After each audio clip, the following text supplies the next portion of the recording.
Jesus First Christian Ministry sa isang church planting ministry o ang ministeryo ay ang pagtatanim ng iglesia.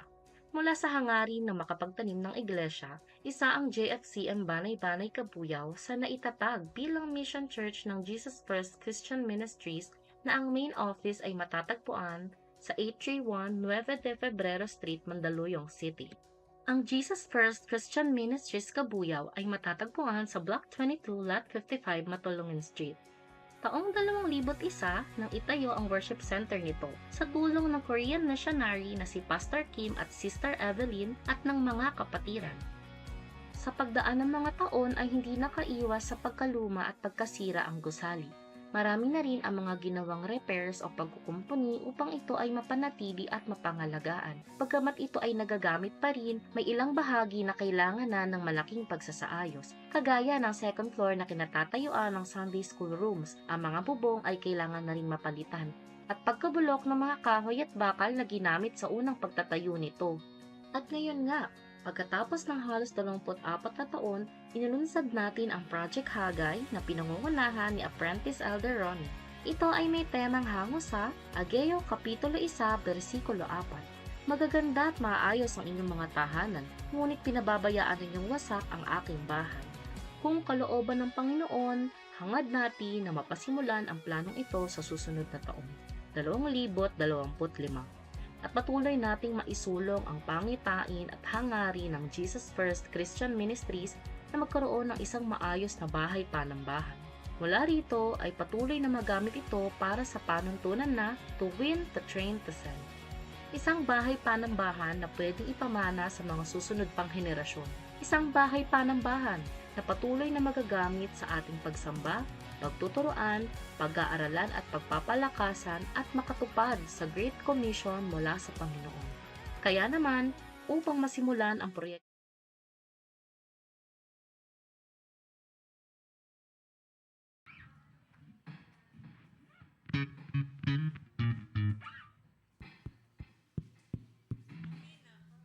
Hello.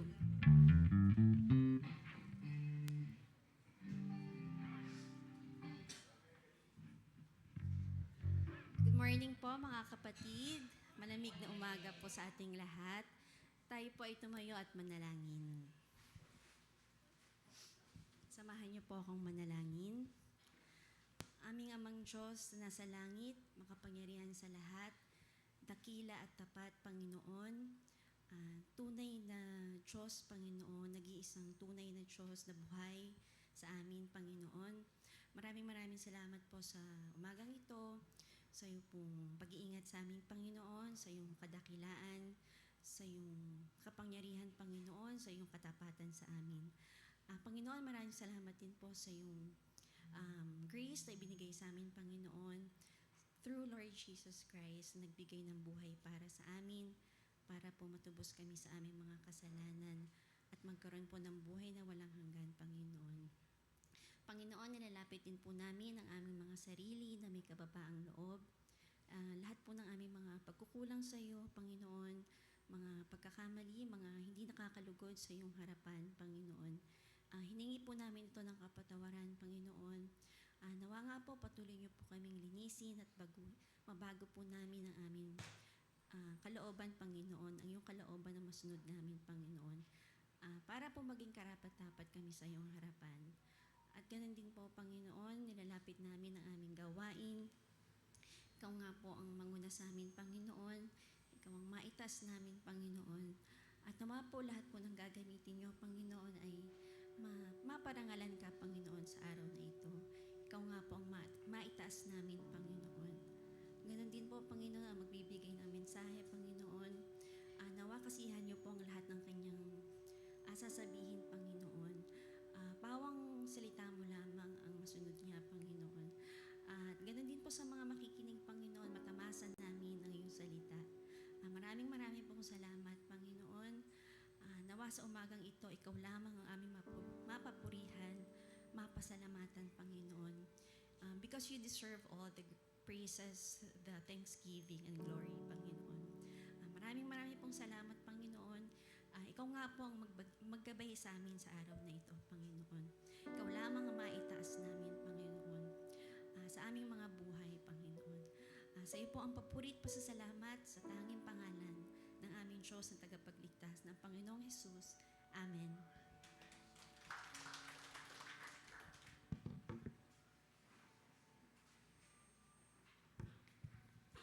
Ayan.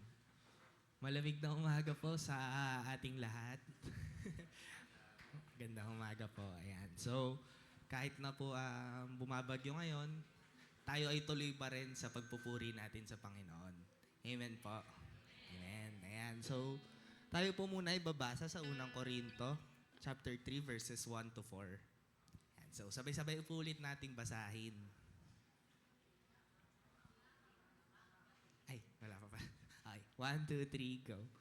Mga kapatid, hindi ko kayo makausap bilang mga taong nagtataglay ng Espiritu. Kailangan kausapin ko kayo bilang mga taong namumuhay pa ayon sa laman at mga sanggol. Basta pananampalataya kay Kristo. Gatas ang ibinibigay ko sa inyo noon at hindi matigas na pagkain, sapagkat hindi nyo kaya iyon. Subalit hanggang ngayon ay hindi pa rin ninyo kaya, sapagkat nananaig pa sa inyo ang laman. Ang inyong pag-iinggitan at pag-aaway-away ay palatandaan na makasanlibutan at namumuhay ayon sa laman. Kapag sinasabi ng isa, ako'y kay Pablo, at ng iba, ako'y kay Apolos, hindi ba't palatandaan yan na kayo'y namumuhay pa ayon sa laman? Ayan. So ito po ay sinulat ni Apostol Pablo para sa mga taga-Korinto. Kasi napansin po niya na nagkakaroon po ng mga panig, which is yung nakita po natin sa verse 4 na yung iba gusto kay Apostol Pablo, iba naman gusto kay Apostol Apollo. So nagkakaroon sila ng separation.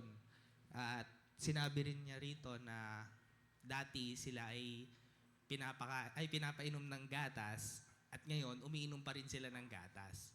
So ito ay nagsho-show ng kanilang immaturity sa spiritual. So ibig sabihin hindi sila nag-grow. Kumbaga 10 years ka ng grade 1, di ka pa rin nakakaangat ng grade 2. Which is dapat nag-i-improve po tayo, di ba, spiritually. Dapat nag-grow tayo. Dapat karne na yung kinakain natin, di na tayo nananatili sa gatas. So dito rin sa verse 4, makikita natin na yung iba gusto kay Apostol Pablo, yung iba gusto kay Apostol Apollo. So, ganun din po ba tayo? Ayaw natin kay brother pag siya'y nagpipreach. Gusto ko kay ganito. Masaya daw pag kay ganito. Kay ganito, hindi. Masyado daw matamlay. So, pagka pinapakinggan natin yon, di ba po ba, iisa lang naman yung ating pinupuri. Iisa lang naman yung ating inaaral. Iisa lang yung ating Diyos na sinasamba. Ganon din po sa mga pag-aawit. Pag si ganito po yung magpapaawit, ayoko kasi matamlay siya magpaawit. Hindi po mga kapatid, dapat isik po natin kung ano yung lyrics na binibigay sa atin. Kung ano yung kinakanta natin, kung sino yung kinakantahan natin. Pakita po natin na tayo ay nag-grow spiritually. Na gusto natin yung karne, hindi yung gatas lamang. Yan. Kaya ngayong umaga mga kapatid, pakita natin sa Panginoon na gusto natin siyang purihin, gusto natin mag-grow spiritually. Gusto natin ipakita sa Kanya yung pagmamahal natin. Kaya purihin po natin siya ng may pagmamahal.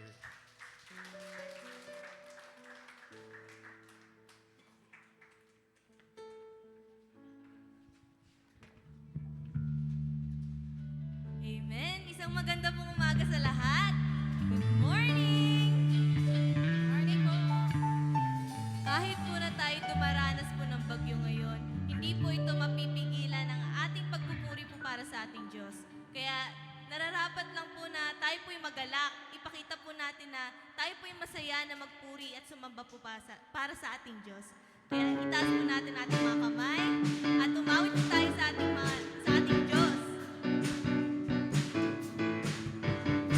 Atin po kamusahin ang bawat isa na isang magandang umaga.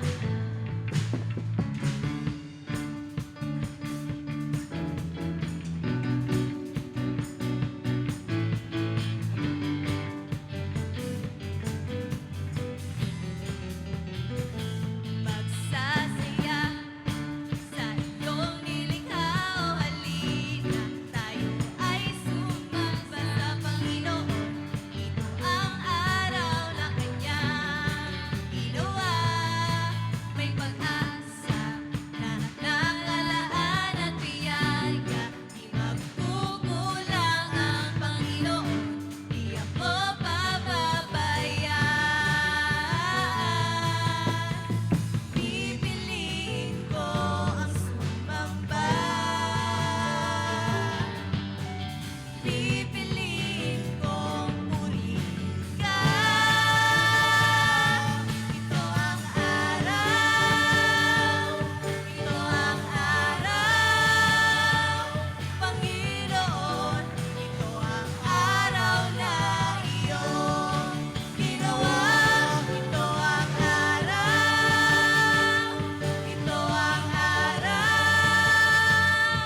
Tinago ng pag-ibig mo. Hangat ko lang ay mamalagi sa presensya mo. Luwalhatiin ang pangalan mo. Hangat ko lang ay mamalagi sa presensya mo. Handang buhay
Diyos na tapat sa amin. Hallelujah. Kayo ang patuloy namin pinupurit, sinasamba, tinataas sa aming mga buhay. Sa pangalan ng Panginoong Hesus na aming tagapagligtas. Amen. Amen. Hallelujah.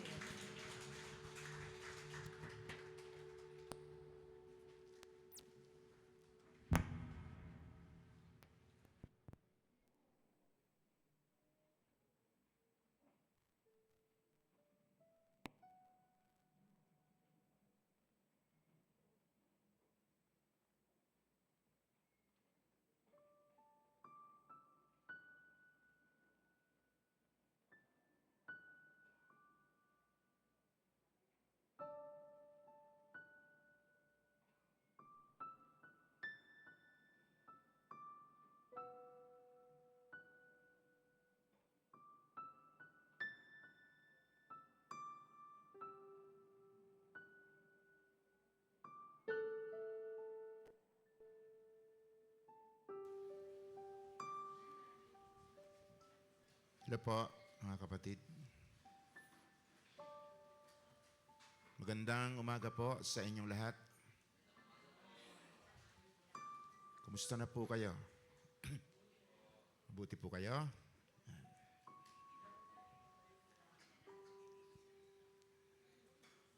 Tayo po'y magsisimula na sa atin pong pag-aaral. Atin pong ihanda yung atin pong sarili. Hinihiling ko rin po mga kapatid yung mga nasa Zoom, atin pong tumuon po tayo sa atin pong tinakdang panambahan. Alam niyo po mga kapatid, ito yung panahon na sabi nga, minsan lamang may patotoo sa iyong buhay na ang Diyos mo ay buhay. No po. Sa gitna nung ganitong may mga para bagang gusto mo na lang siguro matulog na lang malamig. No po. Pero ito po yung panahon, no po. Nasabi nga, minsan lamang, ulitin ko po, minsan lamang ipatotoo na ang ating Diyos na sinasamba ay buhay. Amen po, mga kapatid? Yan. Okay, atin pong ipagpapatuloy yung atin pong inaral noong isang linggo, mga kapatid. Sino po yung mga wala nung nakaraang linggo? Sino po yung mga umuwi sa kanila pong probinsya upang kausapin yung mga nasa puntod na, sumagot ba? Nag-reply ba nung tinext nyo na kumusta kayo dyan sa heaven? Nag-reply ba? Ano po? Okay. Atin pong mga kapatid, itutuloy yung atin pong pag-aaral na may pamagat po itong nasaan ang patay. Teka, ayusin natin. Yan.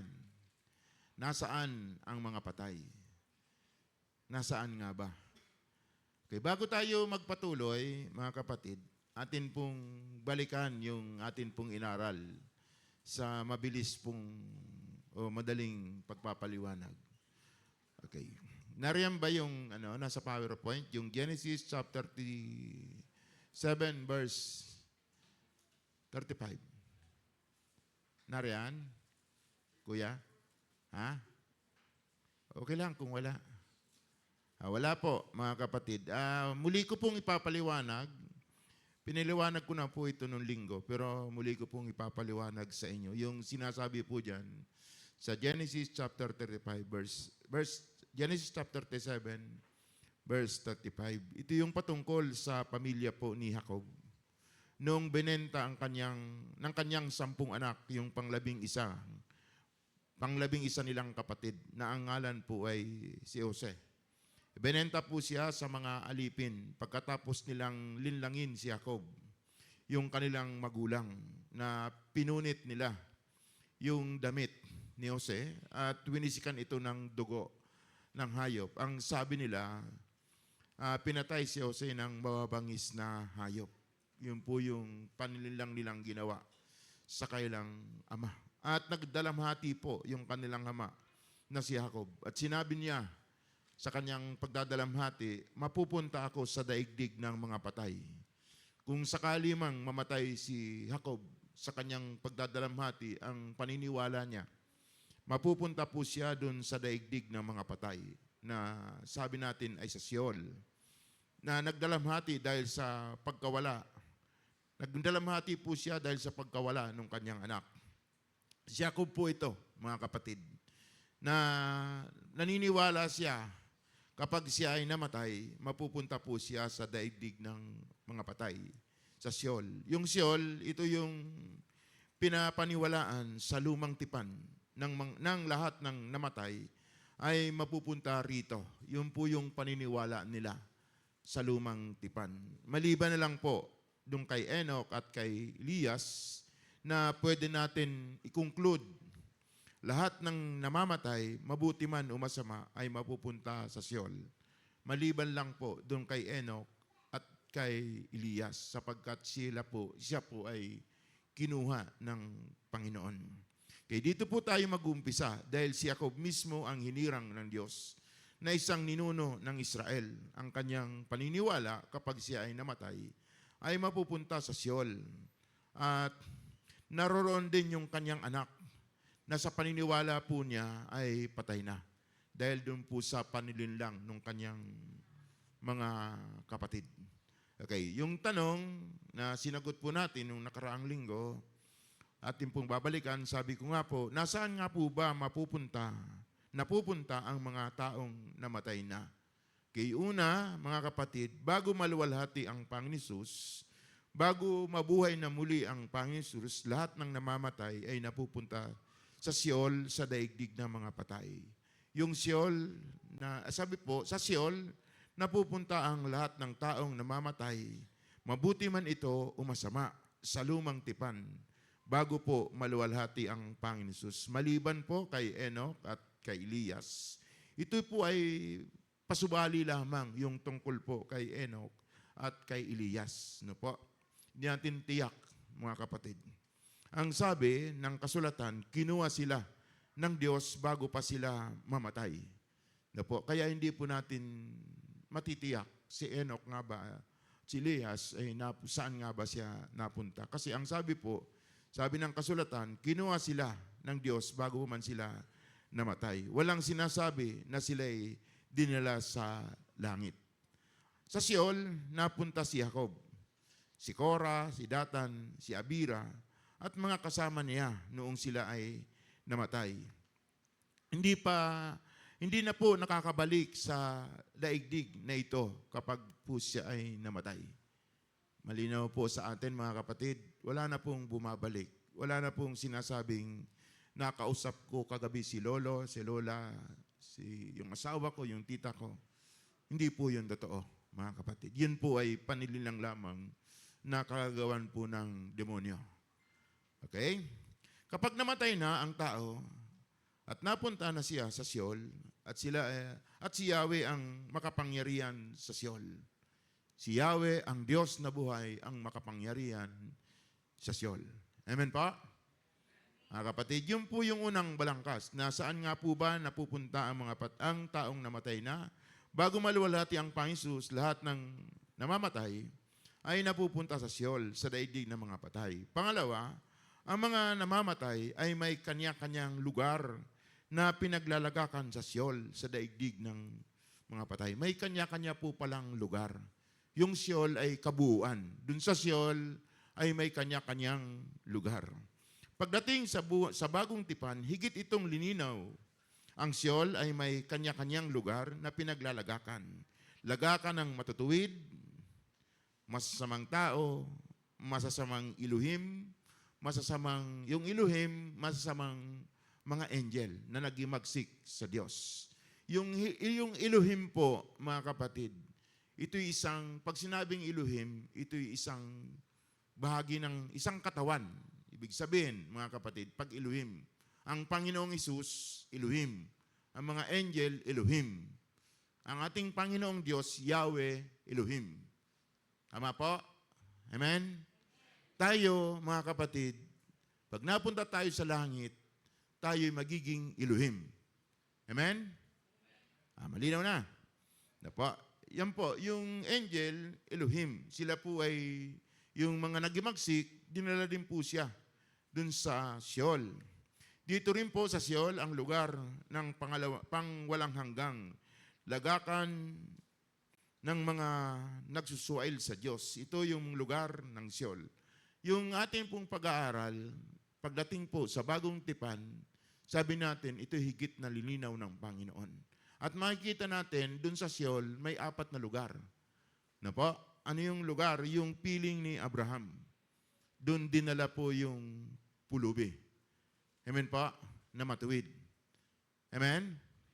At yung pangalawang lugar ay yung Hades. Yung Hades, yun po yung puok ng paghihirap, doon po dinala yung mayaman na naging malupit po siya sa tao nung siya ay nabubuhay po sa daigdig na ito. Amen? Pangalawang lugar. Yung pangatlong lugar ay yung Tartaro. Yung Tartaro ay yung pinagkukulungan doon sa mga angel, mga Elohim na nagimagsik sa Diyos. Amen? Pero hindi po lahat ng angel na nagimagsik sa Diyos ay nakakulong. Meron po nakakalaya. Amen ba? Tingin kayo sa katabi nyo. Baka siya yon. Meron po, mga kapatid, may nakakalayang angel na nagimagsik sa Diyos. Yun yung minsan ay bumubulong-bulong sa inyo. Na gawin mo to, gawin mo yun. Napa? Yun yun. Napa? At yun po yung pangatlo. At yung pangapat na lugar dun sa Sheol ay yung abyss. Na po, yung abyss, yun po yung pagkukulungan pagdating dun sa demonyo na sabi natin, pagkukulungan sa kanya pagdating po dun sa 1,000 taon. Amen pa? Amen? 4 yung nakita po nating lugar. Na po, dun sa Sheol. Pero sabi nga po natin, yung piling ni Abraham, mga kapatid, ay yung doon dinadala yung mga matutuwid sa lumang tipan. Pero ngayon po ay wala na yung laman. Amen po? Amen? Atin pong aralin, mga kapatid. Sabi nga po, pagkatapos, balikan natin yung tanong, kuya, para makita natin. Sa tanong, saan nga po ba napupunta ang mga taong namatay na? Yung pangatlo, mga kapatid, pagkatapos na maluwalhati ang Panginoon Hesus, ang mga namamatay na naililigtas na ay hindi na mapupunta sa Sheol, sa daigdig ng mga patay. Hindi na siya doon mapupunta, mga kapatid. Pagkatapos na mabuhay muli ang Panginoon Hesus. At wala na po yung laman sa panahon po natin ngayon matapos pong mabuhay na muli ang Panginoon. Bakit, Pastor? Bakit wala nang laman? Bakit hindi na doon napupunta yung mga nananampalataya sa Panginoon Hesus bago siya, nung siya mabuhay na muli? Okay, basahin po natin yung 2 Korinto chapter 5, verse 18. Pakibasa po, kuya. Ang Diyos ang gumawa ng lahat ng ito. Sa pamamagitan ni Kristo, ibinilang niya tayong mga kaibigan at hindi nakaaway. At pinili niya kami upang ang iba pang mga tao ay maging kaibigan rin siya. Yan. Anong sinasabi ni Pablo sa iglesia ng Korinto nung muli na po siyang nabuhay na muli? Sabi po diyan, at pinili kami. At sabi, at pinili niya kami upang ang iba pang mga tao ay maging kaibigan niya. Ang tinutukoy po niya yung mga nananampalataya, mga kapatid. Sabi niya, ang Diyos ang gumagawa ng lahat ng ito sa pamamagitan ni Kristo. Sa pamamagitan ng kamatayan at muling pagkabuhay ni Kristo, ibinilang niya tayong mga kaibigan at hindi na mga kaaway sapagkat bayad na. Amen po? Yung gustong tumanggap ng bayad.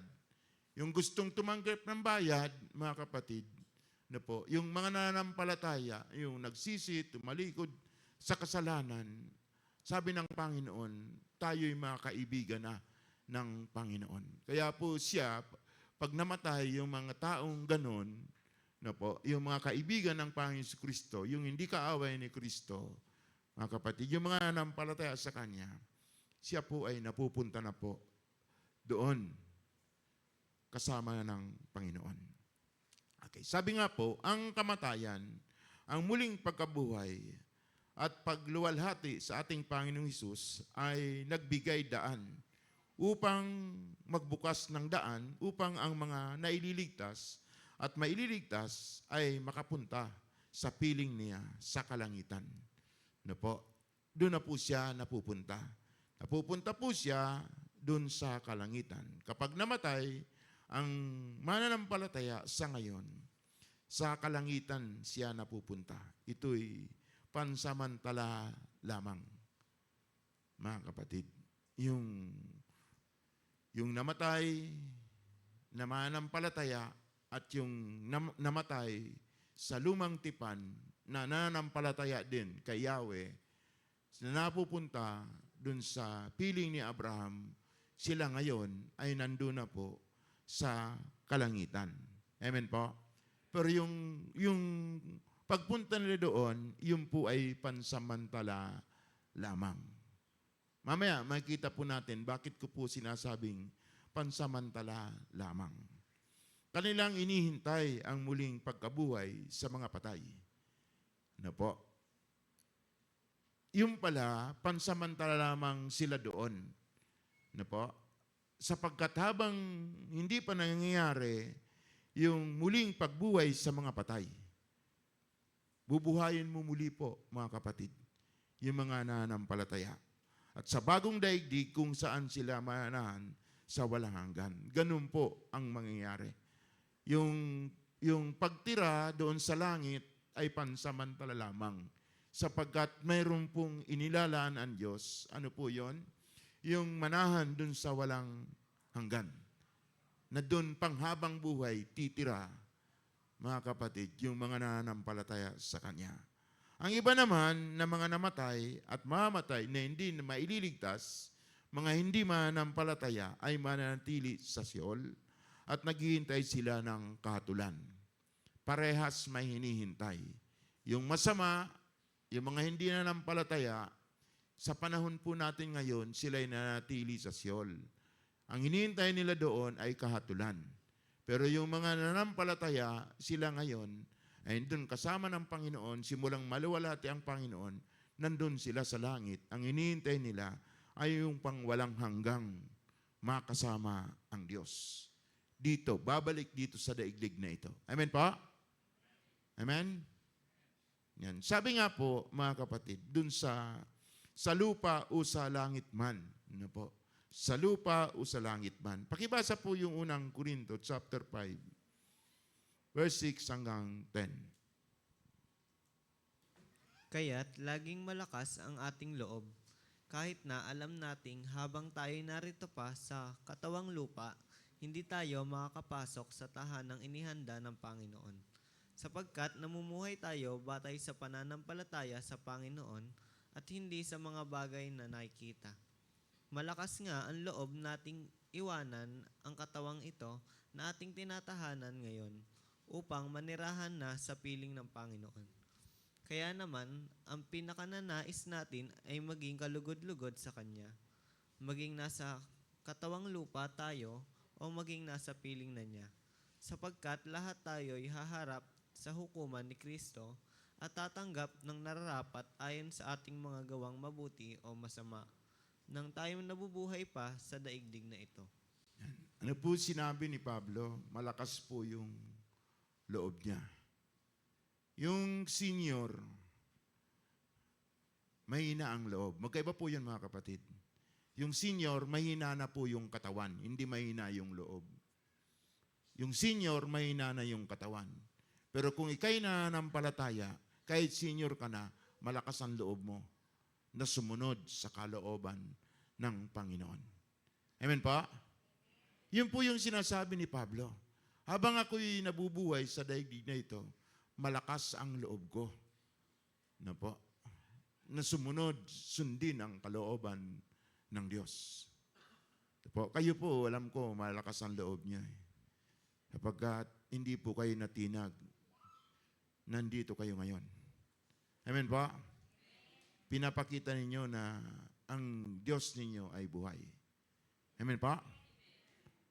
Yun po, yung sinasabi ni Pablo, na hindi siya pinapanghinaan ng loob, no po, kahit mahina na yung katawan, sumusunod siya sa Panginoon, namumuhay siya sa pananampalataya, sapagkat doon lumalakas ang loob niya, na natitiyak niya na pag siya ay papanaw, tiyak niya sa kanyang buhay na makakasama niya ang Diyos. Amen po? Tiyak naman po ang buhay, mga kapatid. Tiyak ang buhay. Pag tayo ay namumuhay sa pananampalataya, tiyak natin na makakasama natin ang Diyos. Tiyak mo rin yung sarili mo kung ikay mapupunta dun sa Siol. Na po, sa panahon natin ngayon, mapupunta ka sa Siol, mapupunta ka dun sa Hades, tiyak mo rin yung sarili mo sapagkat alam mo kung ano yung ginagawa mo. Amen pa? Tiyak mo sa sarili mo kung ikay sumusunod at nananampalataya sa Diyos. Amen? Okay, ano po yung sabi ni Pablo bilang mga nananampalataya? Malakas ang ating loob habang tayo nasa katawang lupang ito. Hindi tayo makakapasok sa tahanang inihanda ng Panginoon. Kapag iniwanan yung tahanang ito, ano po, kailangan kang mamatay sa physical mong katawan. Ano po, kailangan mong handang iwanan yung buhay na yan. Kung gusto mong mapunta sa makasama ang Panginoon, handa mong iwanan ang buhay na yan. Amen ba? Amen? Yung iba ayaw. Di sige, kung ayaw nyo, di kayo. Hanggang dyan lang kayo. Ano po? Kapag ayaw mong iwanan yung katawan na yan, at titiyak ko, mamamatay ka rin, ikaw yung pinakakawawa. Bakit? Walang maglilibing sa'yo. Okay, yan po mga kapatid. Yun yung sinasabi ni Pablo. Kailangan, handa nating iwanan yung tahanan ito. Sabi niya, tahanan ng espiritu at kaluluwa. Yung physical nating itong katawan, tahanan lamang ito ng atin pong espiritu at kaluluwa. Kapag namatay tayo, pupunta tayo sa tahanang inihanda ng Panginoon. Amen? Maari lang, hindi naman po itinuturo, maari lang. Magkakaroon ng katawan, temporary ang mga nananampalataya sa tahanang hinihanda ng Panginoon. Maari lang po, akahaka lang ito. Pagdating dun sa langit, maaaring nagkakaroon po ng temporaring katawan lamang. Uli po siya tiyak. Kasi yung bibigyan tayo ng panibagong katawan, ang tiyak, yung sinasabi ko po, bibigyan tayo, at yun ang sinasabi ng Biblia, bibigyan tayo ng panibagong katawan kapag nandun na po tayo sa pangwalang hanggang titirahan natin dito sa lupang ito. Babalik tayo dito, mga kapatid. Amen? Yun nga po, sabi ko, kasi bibigyan ng panibagong katawan ang mga nanampalataya sa pangwalang hanggan. Saan po? Doon po sa bagong daigdig. Kaya po, yung mga papasok sa tahanang hinihanda ng Panginoon, dapat namumuhay batay sa pananampalataya. Dapat po, sabi nga po, ulitin ko, dapat namumuhay batay sa pananampalataya. Pag sinasabing batay sa pananampalataya, ano yung nalaman mong aral? Ano yung itinuro? Ano yung natutunan mo ngayon, araw ng paglinggo? Tuwing may pagtitipon, kasama sa pagtitipon, yung pag-aaral. Amen po? Kapag may Bible study, may pag-aaral. Ano yung mga natutunan natin doon?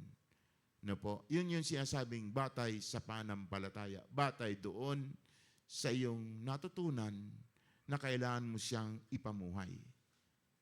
Yun po, mga kapatid. Kaya nga po sabi, yung iba, mga kapatid, yung iba lang naman, maaaring hindi po kayo ito. Bili po sila ng bili ng gamot. Ang dahilan, ayaw nilang mamatay. Di ba kayo yon? Bili sila ng bili ng gamot. Ano po? Kahit nga po hindi sinasabi nung doktor.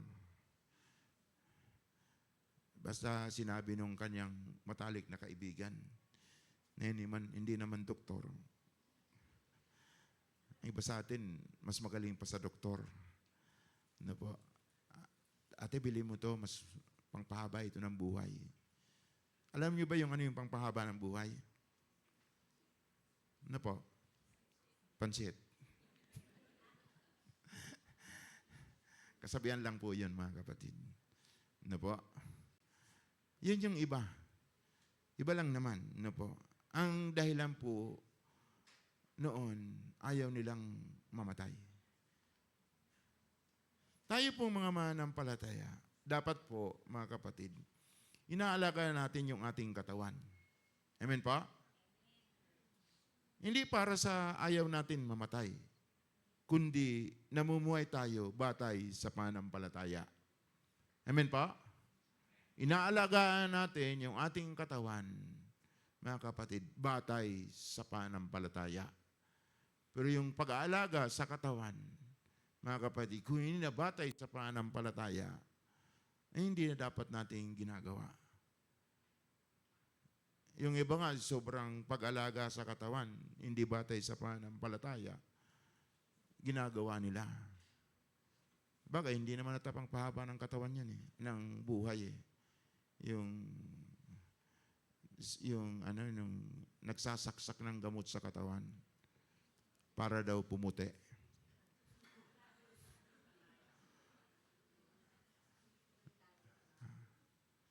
Yung maraming ginagawa sa katawan para tumangos yung ilong. Hindi na batay sa pananampalataya yun, mga kapatid. Na po? At marami pa pong iba. Pero tayo, inuulit ko po, tayo nananampalataya, inaalaga natin yung ating katawan, batay sa pananampalataya.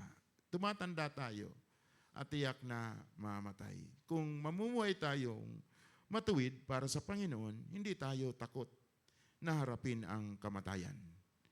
Amen po? Hindi tayo takot na harapin ang kamatayan basta tayo po ay namumuhay batay sa pananampalataya. Ano po yung sinasabi ni Pablo doon sa verse 8? Yan. Basahin ko po. Verse 8. Malakas nga ang loob nating iwanan ang katawang ito ng ating tinatahanan ngayon upang manirahan na sa piling ng Panginoon. Yun po yung sinasabi ni Pablo. Na po, malakas yung loob mo na iwanan yung katawan ito. Hindi ka pwedeng sabihin mo, mahina ang loob ko na iwanan ang katawang ito. Pero gusto mong manirahan sa piling ng Panginoon. Ayaw mong iwanan yung katawan mong iyan, pero gusto mong manirahan sa piling ng Panginoon. Mali po, mga kapatid. Kung itinatakdan ng Diyos na kuhanin ka, ibigay mo sa Panginoon. Amen pa? Kasi tiyak naman na makakasama natin ang Panginoon. Ano po yung katiyakan na papasok tayo sa tanang hinihanda ng Panginoon? Ano po yung sinasabi sa verse 9? Kaya naman, ang pinakananais natin ay maging kalugod-lugod sa Kanya. Yun po pala, mga kapatid. Na po, kung gusto natin makapasok dun sa kaharian ng Diyos, dapat maging kalugod-lugod sa Kanya. Maging nasa katawang lupang ito, dapat kalugod-lugod sa Kanya. O maging nasa piling na niya. Kaya po, mali po yung pangunawa na sa langit na lang ako susunod sa Panginoon. Kung hindi ka makasunod dito, hindi ka makakasunod sa langit. Anong gagawin mo doon? Amen po? Amen? Dito po, mga kapatid, dito ipinapakita sa buhay na ito yung pananampalataya. Dito pinapakita kung ano yung tatamasahin natin kapag iniwan natin yung tanang ito. Amen pa? Kaya po, mga kapatid, tigilan na yung buhay. Anong buhay yung pinapatigilan? Tigilan na yung buhay na kahangalan, mga kapatid. Kahangalan na hindi naman nagbibigay karangalan sa Diyos. Ano po yung kahangalan? Huwag na po natin habulin yung buhay kasiyahan sa mundong ito. Yung kasiyahan ng sanlibutan. Yung mga tao po na makasanlibutan, yung palaging nilang inahabol. Doon tayo, doon masaya. Gawin natin ito kasi masaya. Inumin natin ito kasi makakalimutan natin yung problema. Yung mabubuting usapan. Pero hindi naman talaga mabubuti sapagkat bago magtapos, nag-aaway-away sila. Ano po? Huwag po natin habulin, mga kapatid, yung buhay, yung kasiyahan sa mundong ito. Kasiyahan ng sanlibutan. Habulin po natin, mga kapatid, yung buhay kabanalan. Amen pa? Amen? Habulin po natin yung buhay kabanalan. Yung sinasabi dun sa verse 9, yung kalugod-lugod sa Kanya. Yun po yung buhay na kabanalan. Huwag pong habulin yung buhay na kasikatan, mga kapatid. Yung ilan, yun yung hinahabol nila, maging sikat. Habulin po natin yung buhay paglilingkod. Amen po? Amen? Ulitin ko po, habulin po natin yung buhay paglilingkod. Kasi lahat ng nananampalataya, lahat ng Kristiyano dapat naglilingkod. Amen po? Hindi tayo pinaglilingkod minsan dahil hindi tayo namumuhay sa kabanalan. Hindi tayo lalago sa pananampalataya kapag hindi po tayo naglilingkod. Lahat ng Kristiyano, mga kapatid, ay may kaloob, may gift. Na yung gift na yun ay dapat ipinaglilingkod natin sa Panginoon. Kaya ang isang Kristiyano dapat naglilingkod. Yun po yung dapat nating inahabol sa ating buhay habang tayo narito sa daigdig na ito. Bakit po? Ano yung sinasabi ni Pablo sa verse 10? Okay, basahin po natin. Verse 10. Yan. Sapagkat lahat tayo'y harap sa hukuman ni Kristo at tatanggap ng narapat ayon sa ating mga gawang mabuti o masama man at tayo nabubuhay pa sa daigdig na ito. Ang sinasabi po dito, mga kapatid, lahat ng Kristiyano ay haharap sa hukuman ni Kristo. Hindi po lahat ng tao ay haharap sa hukuman ni Kristo. Mali pong pangunawa yon, mga kapatid. Amen po? Amen? Tungkol ito, sinasabi ni Pablo, tinutukoy dito ni Pablo, lahat ng mananampalataya ay harap sa hukuman ni Kristo upang tumanggap ng pagpapala. Yung mga hindi mananampalataya, doon na po yun sa Siol. Doon na po yun sa Hades. Hindi na sila harap sa Panginoon. Hatulan na sila. Ang hinihintay nila hatol. Amen po? Kaparusahan. Yung mga nananampalataya, haharap sa hukuman ng Panginoon upang tumanggap ng reward. Yung sinasabi po diyan, mabuti man o masama, nung tayo nabubuhay pa sa daigdig ito. Ano yung pastor yung mabuti at masama? Sabi nga po, hatulan din po yung mga Kristiyanong nasa langit na, nasa tahanang inihanda ng Panginoon ayon sa kailang ginawa dito sa mundong ito. Yung masama na tinutukoy ay hindi po siya kasalanan. Na po. Yung tinutukoy diyan na masama ay hindi po siya kasalanan, kundi walang halaga. Ano po? Yung ginawa mo na sinatukoy diyan na masama ay hindi siya mahalaga. Ano po? Anong ibig sabihin ng hindi mahalaga, pastor? Ano po? Halimbawa, ano po? May yung kaloob mo, yung talent mo, na po, iba yung ginawa mo. Paano natin siya bibigyan ng halimbawa? Halimbawa, ako na lang po, mga kapatid. Yung kaloob sa akin, pangangaral. Pero ako'y nagpaawit. Hindi naman masama yung pagpapaawit, pero hindi yun yung kaloob sa akin. Hindi yung talento na pinagkaloob sa akin ng Panginoon. Pag ako'y nagpaawit, wala po yun reward. Amen po? Amen? Sapagkat yung pinapagawa sa akin ng Panginoon ay mangaral, mamastor. Doon ako tatanggap ng reward para sa Kanya. Masama bang kasalanan bang magpaawit ako? Hindi po siya kasalanan. Kaya lang, pag ginawa ko po yun, hindi po ako makakatanggap ng reward. Yun po yung tinutukoy dyan ni Pablo. Lahat ng Kristiyano haharap upang tumanggap po siya ng reward. Okay.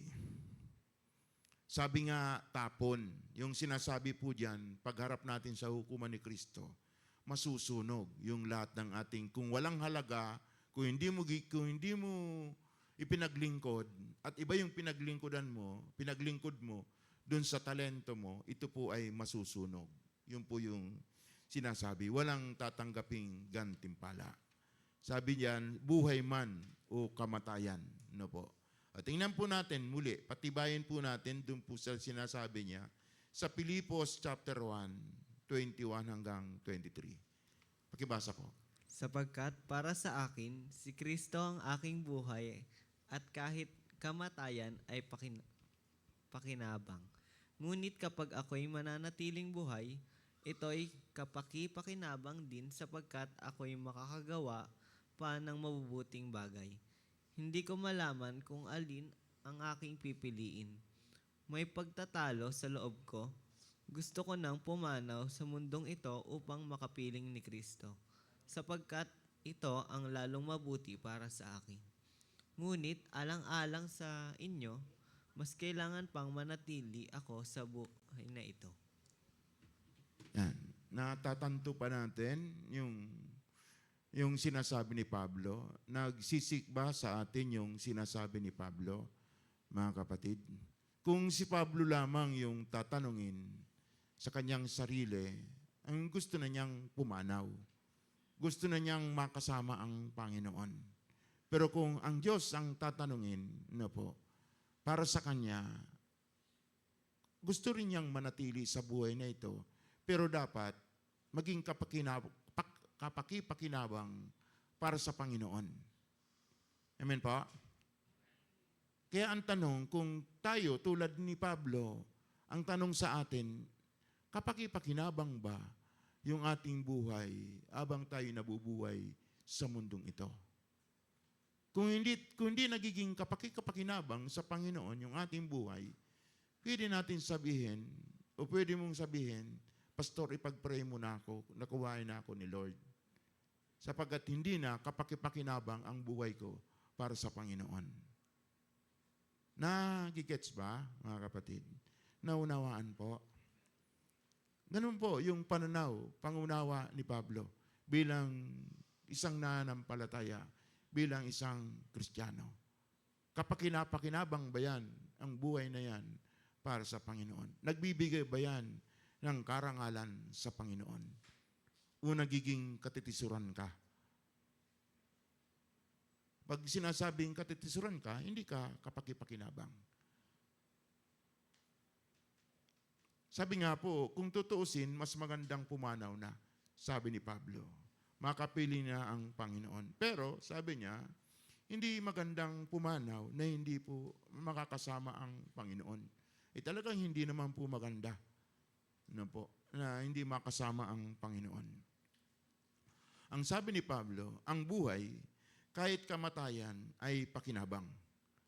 Kung kasama ka ng Panginoon. Ang sabi ni Pablo, mga kapatid, gaano po dapat natin tinitingnan ang kamatayan? Gaano po natin tinitingnan yung kamatayan? Sabi po, iwasan na po natin yung kilabot ng kamatayan.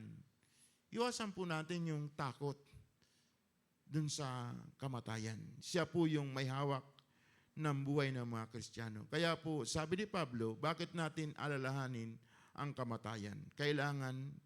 Ang kailangan po ay manalangin. Manalangin kung ano yung pinapagawa pa sa atin ng Panginoon upang maging kapaki-pakinabang. Hindi natin kayang dagdagan kahit isang oras ang ating buhay. Kaya po, dapat lagi tayong nakikipagpayapaan sa Diyos. Hindi tayo dapat nagiging katunggali ng Diyos. Amen po? Amen? Diyan ba kayo? Dapat laging may kapayapaan ka sa Panginoon sapagkat hindi mo hawak ang iyong buhay. Kasi kung katunggali mo ang Diyos ang may hawak, kung kukuhanin ka ng Diyos na katunggali ka niya, hindi ka mapupunta sa Kanya. Kasi kaaway ka niya. Amen pa? Kaya po, dun sa mga hindi kasundo ng Diyos, kailangan po tayo makipagkasundo sa Kanya.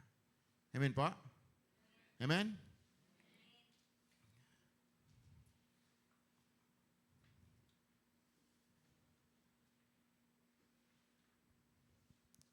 Kaya nga, kung dudugtungan niya ang ating buhay, sabi po, kung dudugtungan niya yung ating buhay, praise the Lord. Amen pa? Huwag nating hayaan na maghimagsik ang ating kalooban sa Panginoon. Kung tapusin man niya ang ating buhay dito sa daigdig na ito, kung kukunin niya, ano ang sagot? Praise the Lord pa rin. Sapagkat siya po yung hawak ng ating buhay. Habang tayo nabubuhay, sikapin natin na gawin yung kanyang kalooban. Sapagkat siya po yung may hawak nito. Ang tiyakin, kaya po inuulit-ulit ko na maging kalugod-lugod tayo sa Diyos, huwag tayo maging katunggali ng Diyos. Sapagkat, mga kapatid, sabi nga, huwag nating kakatakutan yung kamatayan kung tayo mga Kristiyano, sapagkat tiyak na tayo ay nasa piling ng Panginoon. Sabi nga po, kung si Pablo ang tatanungin, dun sa ating binasa, gusto niyang pumanaw sa mundong ito upang makapili niya ng Panginoon. Sapagkat ito ang mabuti para sa kanya. Tanong, mabuti bang pumanaw kung makakasama ang Panginoon? Parang yung iba ayaw nila. Amen po, mga kapatid. Parang ayaw nila. Ano po? Opo, mga kapatid. Kaya po, tiyakin natin na pupunta tayo sa langit na hinihanda ng Panginoon. Amen po? Malapit na tayong matapos. Pero bago ko po tapusin yung aral na ito,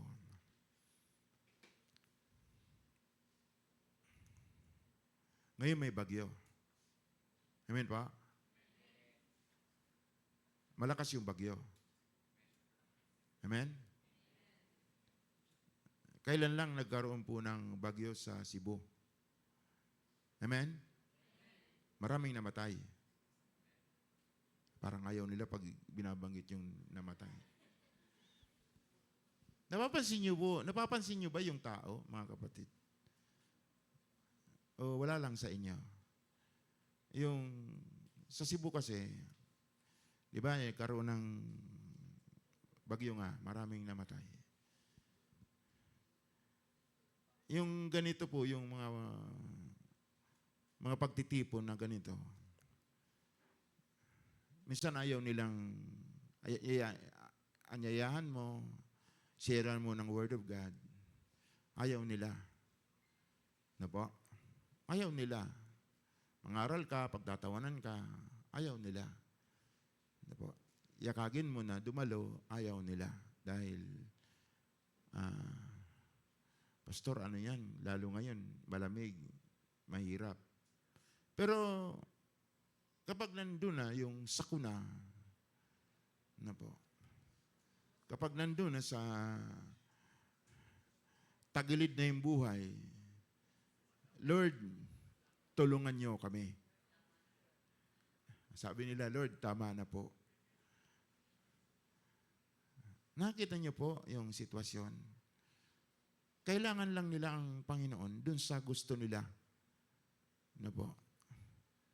Ang hinahanap ng Panginoon, mga kapatid, sundin siya bilang Panginoon. Amen po? Sundin siya. Ano man yung sitwasyon, ano man yung mangyayari, sundin siya. Ang Panginoon, hindi lang kailangan natin kapag gusto natin. Yun yung tao, yun yung gusto ng tao. Lord, tulungan mo kami dahil kailangan namin. Pero sa gitna nung sabi ng Panginoon, sumunod ka sa akin, sundin mo ko. Lalo higit ikay tanyag, lalo higit ikay nandun sa kasikatan. Lord, ikaw na muna. Di na muna ako susunod. Pero pag sa gitna nung paghirap, dilubyo, sabi nga, doon nila kailangan si Lord. Yan po ay mali. Amen pa? Ang pinakamahalaga sa buhay ng tao ay makasama ang Diyos. Wala nang iba. Lahat ng tao ay mamamatay.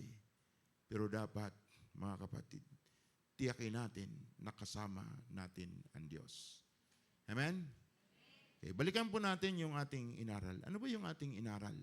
Dun sa tanong, nandiyan ba? Saan nga po ba napupunta ang mga taong namamatay? Una, bago maluwalhati ang Panginoon Hesus, lahat ng mga namamatay ay napupunta sa Sheol, sa daigdig ng mga patay. Pangalawa, ang mga namamatay ay may kanya-kanyang lugar na pinaglalagakan sa Sheol, sa daigdig ng mga patay.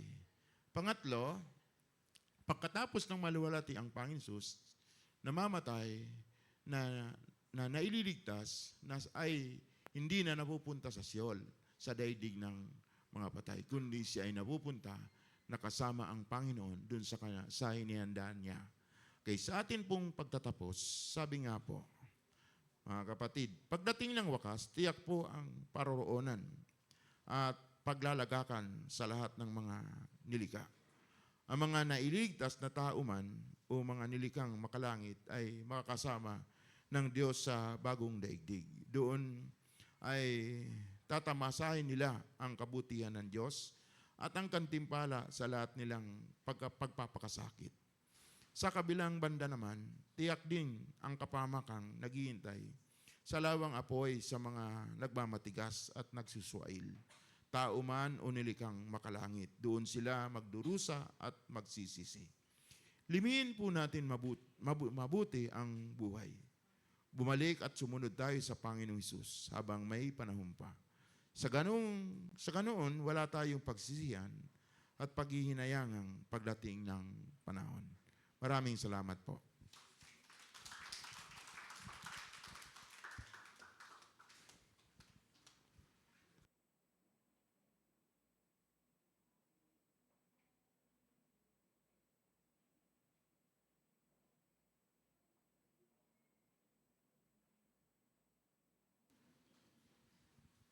Good morning po muli mga kapatid. Ngayon po, bago po tayo magbigay ng ating mga kaloob, tayo po muna ay babasa sa Malakias 3 verse 10. Dalhin ninyo ng buong buo ang inyong mga ikasampung bahagi sa tahanan ng Diyos upang matugunan ang pangangailangan sa aking tahanan. Subukin ninyo ako sa bagay na ito, kung hindi ko buksan ang mabintana ng langit at ibuhos sa inyo ang masaganang pagpapala. Mga minamahal, ngayong umaga po tayo po ay dumako sa ating sama-samang pagkakaloob sa ating Panginoon bilang isang iglesia. Ang may akda po ng pagbibigay ay ang ating Panginoong Diyos. Siya po ang nagbigay at patuloy na nagbibigay dahil sa dakilang pag-ibig at pagsamba sa Kanya. So mga kapatid, ngayong umaga tayo po ay sama-sama at sabay-sabay na mag-alay ng ating maikapo at makaloob na mayroon pong kagalakan sa ating mga puso. So sa mga magbibigay po, maaari na pong tumayo at maghulog po dito sa ating box sa harapan.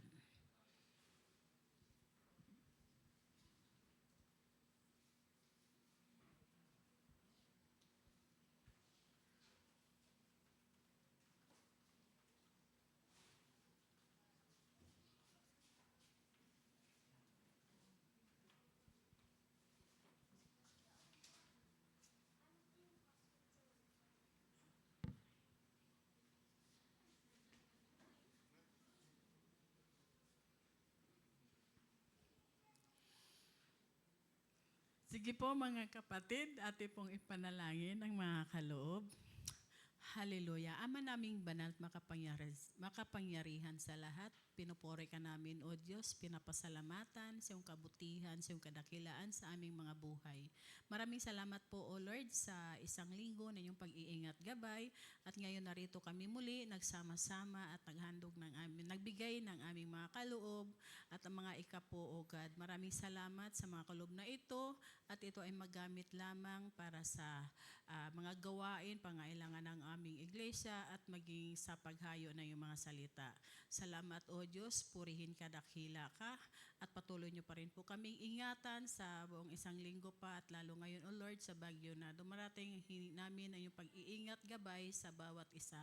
Salamat po muli, itong lahat ay aming samot dalangin sa pangalan ng aming Panginoong Hesus. Amen.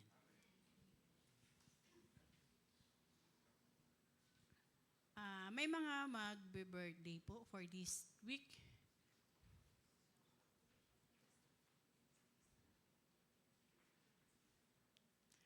Okay. Happy birthday sa ating kapatid na si Ate Crisel. Happy birthday sa November 11. Happy birthday, Sel. Sa Sabado na lang yung handa, ha? And kay Ate Delia Matia sa November 15, happy birthday po. So wala po siya ngayon.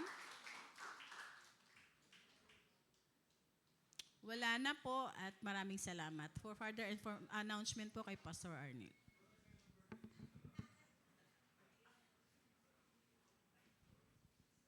Okay po, dahil po dun sa bago po yun, ipapaabot ko po yung nangyari po kay Kuya Ronnie, po. Yung mga nandito po nung linggo, po. Si Kuya Ronnie po ay na-hospital, 4 na araw. Pero sa ngayon po siya ay nakauwi na, pero nagpapalakas pa po siya, mga kapatid. Patuloy niyo pong isama sa panalangin na bumalik po yung kanyang lakas. Amen po? Ngayon po, dahil paparating po yung bagyo, sino kaya yung nagbigay pamasahe? Sino ba nagbigay? Para pumunta dito. Yan po mga kapatid. Paparating po yung bagyo, kaya po pinuspon po natin yung Bible study ng mga youth. Po. Pero may short meeting po kayo. Po, short lang po daw. Kasama daw po yung YA, ang short meeting po, mga kapatid. At postpone din po, mga kapatid, yung meeting po ng mga Bible study leader po, at ministry head. Ang tuloy lang po, mga kapatid, ay yung meeting po ng Sunday school. Po. At ngayon din po ay ina-announce ko na rin po na nalapit na po yung atin pong pagdiriwang pasalamat nung ika-27 anibersaryo po ng Jesus First Kabuyao. Po. Ito po ay gaganapin sa November 30 ba? Tama ko. November 30 po, mga kapatid. 2:00 po siya ng hapon. Hapon po yung pagtitipon natin noon. Kaya, bagamat mayroon na pong yung bawat cluster ng mga BS, mayroon pong nakatakda na handa, pero kung willing pa po kayong tumulong dun sa gagawin nating anniversary, welcome po, mga kapatid. Maraming salamat.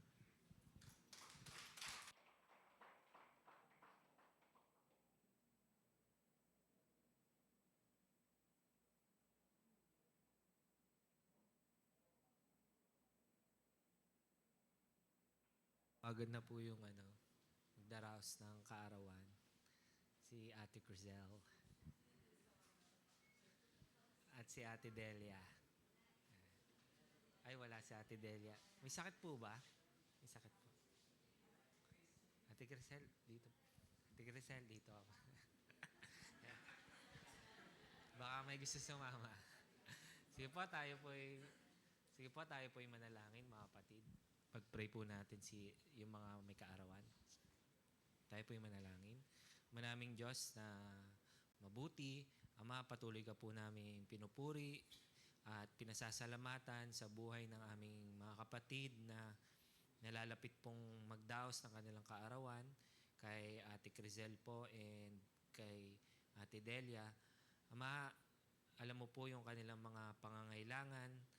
Hiling po namin nawa ay patuloy niyo po silang kalingain at patuloy niyo pong ipagkaloob yung mga needs nila, Panginoon, upang sa kanila pong paglilingkod ay wala pong maging hadlang. Lord, dalangin po namin sa kanilang buhay ang lubos na pagpapasalamat dahil sila po ay aming nakatuwang sa iglesyang ito. At salamat po, Panginoon, sa kanilang mga buhay na patuloy na pinapagamit. At Ama, dalangin din po namin na sa kanila pong kaarawan na patuloy mo pong dinadagdag, nawa ay maging fruitful po yung kanilang buhay at higit sa lahat ay patuloy ka po nilang maitaas kung saan man po sila dalhin ng inyo pong paggabay sa kanilang buhay. Kaya Ama, muli marami pong salamat at tunay nga na ikaw ay kapuri-puri sa kanilang mga buhay at karapat-dapat ka, Panginoon. Kaya salamat po sa kaarawan na idinagdag mo sa aming mga kapatid. Sa iyo po ang papuri at pasasalamat sa tanging pangalan ng aming Panginoong Hesus. Amen.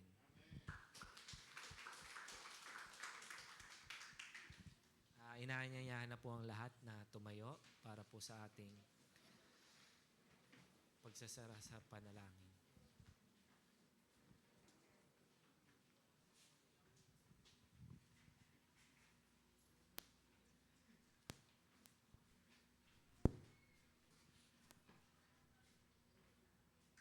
Sige po, tayo po'y manalangin, mga kapatid.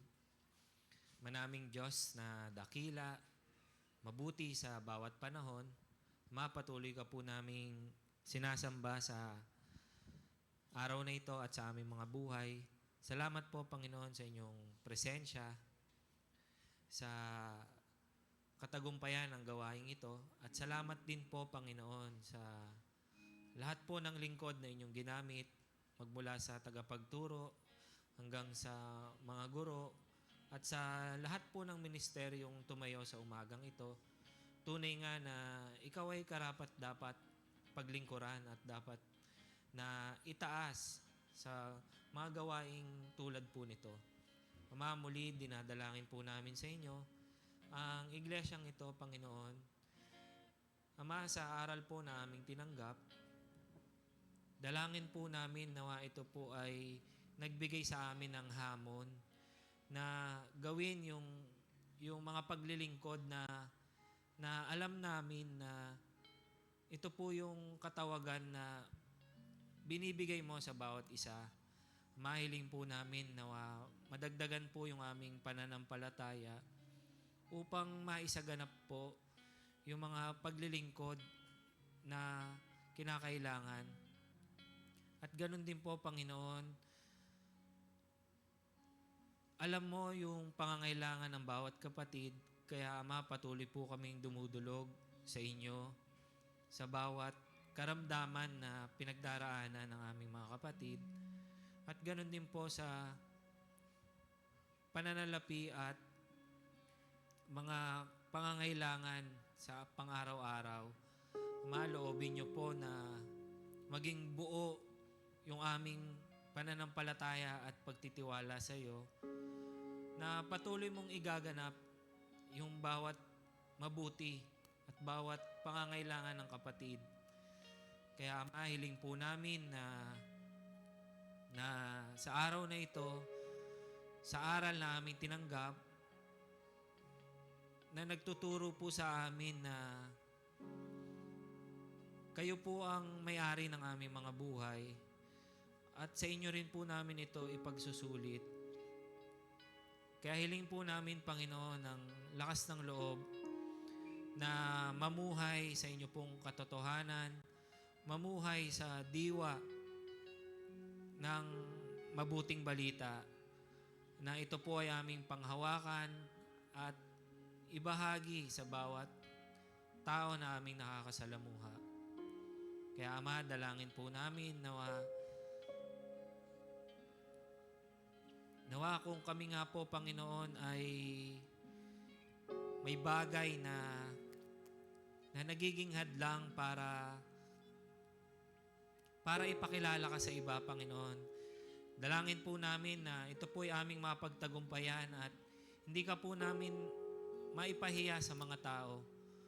Bagkos maging matatag at maging tunay yung aming pagtanggap sa mabuting balita. Kaya Ama, dalangin po namin na sa aming pansamantalang paghihiwa-hiwalay sa umagang ito, dalangin po namin nawa ay amin pong atang-atang at dala-dala ang iyong pangalan saan man po kami dalhin. Kaya Ama, dalangin din po namin sa nalalapit na bagyo, papalapit na bagyo.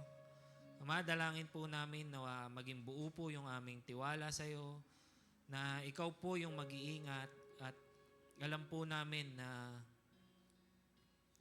ikaw po ay mapagkakatiwalaan sa mga oras na tulad na ito.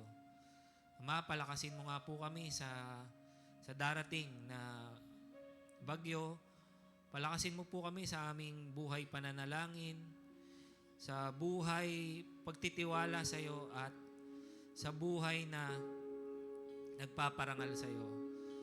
Kaya Ama, tunay nga sa umagang ito, ang katagumpayan ng gawain ito ay tunay nga na sa iyo nagmumula at karapat dapat ka, Panginoon, na tanghalin. Karapat dapat ka na pag-alayan ng aming mga buhay. Karapat dapat ka, Panginoon, na parangalan sapagkat ikaw ang Diyos na umiibig sa bawat isa. Ikaw ang Diyos na nag-iingat at ikaw ang Diyos na nagpapala. Kaya anuman po yung aming kalagayan ngayon ay pinagpapasalamat po namin sa iyo sapagkat ikaw ang Diyos na walang katulad at ikaw ang Diyos na nagpapala sa bawat isa.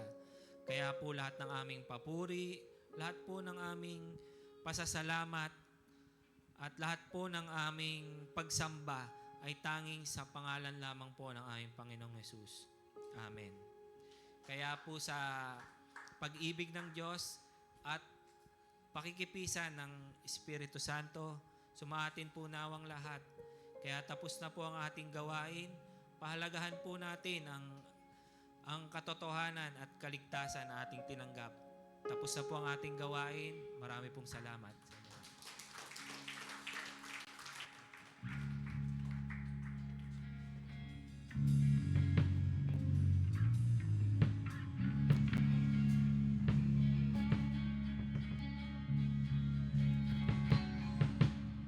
Amen. Tayo po'y muling aawit ng ating papuri sa Panginoon dahil tayo'y malaya na ng dahil kay Jesus na ating tagapagligtas. Amen.